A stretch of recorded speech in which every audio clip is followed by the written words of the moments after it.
Hello, everybody. I'm a practicing therapist and a doctoral student of psychology. I work with so many avoidant individuals, couples, individuals, families, and most of them are dismissive avoidant or fearful leaning dismissive.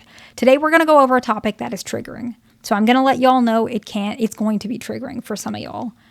Why do avoidants marry that person who basically puts up with them, deals with them, who's been there through the thick and thin?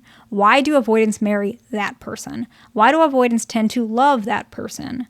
And if you're that person, you were married to an avoidant for years and maybe you felt like your needs weren't met, but they were very happy and then maybe you dumped them or left them, you probably can speak to this. You understand that a lot of avoidant individuals do get married to that person. The person who's just always there. And why is that? Not every avoidant is like this. This is much more common with dismissive avoidant. It is not gender specific, but it is a frustrating reality that a lot of people don't want to admit. It's not always the case, but it is definitely common. It's common. I see it. And they're usually happily married when their partner puts up with them or deals with them or accepts them. Now, this doesn't mean this partner has no boundaries and they don't prompt them or push them into more what they perceive as healthy directions. No, but it's more like that person.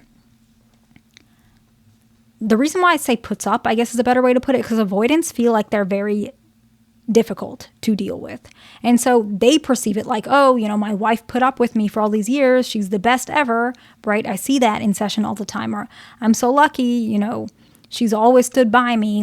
She's the one for me. She's my person. I hear that so much with avoidance. She's my person. She's always been there. I'm never going to leave her, never going to cheat on her, right? And not all avoidants are men. Just a lot of them, my patients are.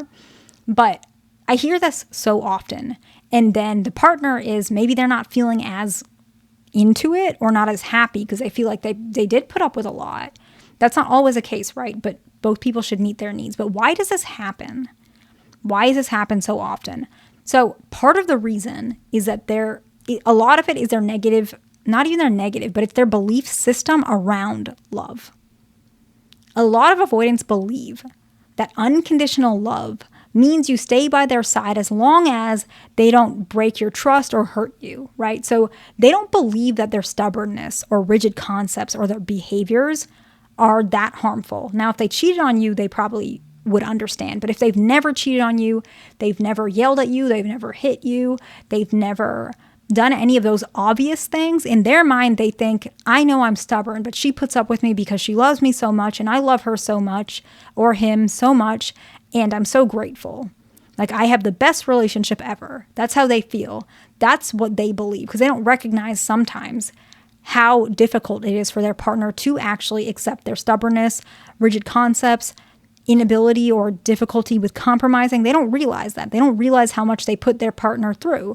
They still realize that they're difficult, but they don't see all the ins and outs that their partner has to deal with. So in their mind, they feel like this is the best relationship ever.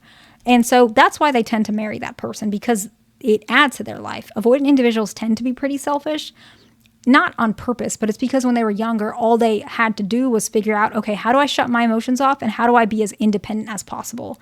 And that combination can make some pretty selfish individuals. It's not on purpose, but it does happen. And so that's part of the reason. The next one is because, I hear this so much, you understood them when no one else did, right? You were always there. You were always there, even when they had a bad day, when they were in a bad mood. You cooked them food, you hugged them, you did their laundry, whatever else. And I'm not saying that you have to do all of these things. I'm just telling you literal narratives I hear in session. And I'm not saying it's very gender specific. I know a lot of these sound very gender specific, but some of my patients are double my age. And so they're a lot older and they're couples. So some of them have a little bit more of a perspective of marriage is a little bit different than maybe my generation or generations younger. So I'm not saying that if you're a woman, you have to clean stuff. I'm not saying that. It's just that's what some people do. And that's great. Whatever works for your relationship. So they might think, he or she was always there for me. No matter if I was in a bad mood, they hugged me. They still listened to me. They picked up the phone when I was upset. They gave me the space I needed, always understanding without realizing that their partner was probably pretty frustrated while doing some of these things. But they felt understood. And sometimes that's enough for an avoidant. The next one is, I don't know how to put this one. Okay. They believe, So they believe the opposite of demanding is somebody who accepts things or like goes with the punches. It's hard to explain.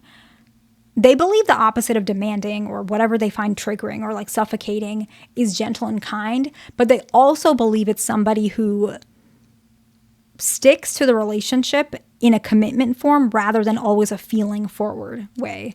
I'm trying to explain it, and forgive me if it's a little difficult, and I'm going to make more videos on this anyways, but avoidant individuals, they actually, not when they're triggered, but typically they're just less feeling forward. And so in their mind, they believe you shouldn't leave a marriage. And I'm not saying those who are very triggered or not healed. I mean, I guess it would be not healed. But I'm talking about people who have been together for a long time. Typically, the avoidant partner believes the relationship, you guys should be with each other regardless of certain little things. They think it's like little things. It's not that it means that if you're unhappy, you should stay. That's not what it is. It's more like they believe that if you're always focused specifically on your happiness all the time, that not even your happiness, but you just demand them to always give. And I'm not saying you do that. This is their fear of marriage. Then they don't want to get married. But if you're not demanding, or you're someone who puts up with them or who kind of accepts them for who they are, suddenly they feel like, oh, you're not demanding, you're not controlling, you're not trying to hurt me. And so that's why that person who's always there, who's always with them, who stood by them, that's their ideal person. I'm not saying you should be that person, because sometimes it's unfair, it's uncomfortable, but I'm just being honest with you. That ideal person, because they think you're not demanding, you're not controlling, you're not manipulative, you're gentle, you're kind, you're able to manage your feelings, you're not so feeling forward that you're going to break this relationship up and give an ultimatum. No, you're going to stay, you're going to understand, and this is not healthy. And that's why I'm going to later explain what you can do so that this can still be there, but you're still getting your needs as well, okay? And so the last one is avoidants believe that you stayed with them because you love them, not because you want something from them. Now, this one is probably the most important one.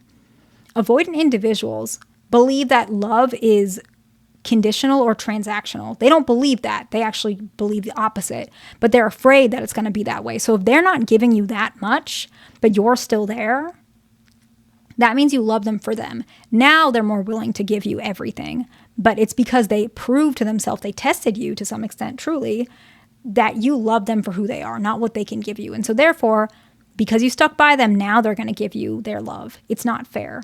But it happens a lot. So then what do you do if this is the person that you're in a relationship with? This is the person you're married to. You mention to them that you do accept them, but you also, expect some adjustments as well. Maybe they are having a bad day, but you're having a bad day too. You could say, I hear that you're having a bad day, and I can appreciate that, but I'm kind of tired as well.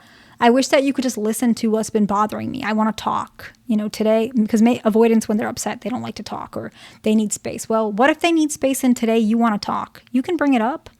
You've been with them for so long. If you guys are a long-term relationship, I want to talk about this. This is something that's on my mind. I'm not going to take too long, but I do want you to understand that I'm in a pretty bad mood and I need you right now, right? Open up your side. Maybe they're going to accept it. Maybe they're not, but don't give them everything they want all the time. You got to be yourself too, right? And stand up for what you believe in. I'm not saying that you're like a doormat. I'm not telling you that you're like that at all. You're probably a very kind and good person, honestly. But if you feel like your partner is getting way more and you're shorter end of the stick, sometimes change it a little bit. Give some expectations. Tell them this is something you want. You don't have to put an ultimatum. You just mention, it's, nice outside. I want to go to the park and maybe we can hold hands or something like that. That's something I would really like. Let them think on it. Let them say yes, okay, or okay, I'll do that if you want to. Let them prove to you that they can give you what you need. Now, this particular video is more for people who are in pretty long-term relationships with avoidance.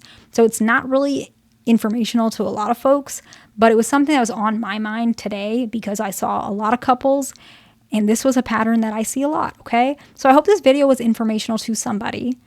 Please like, subscribe, and I'll see you in the next one.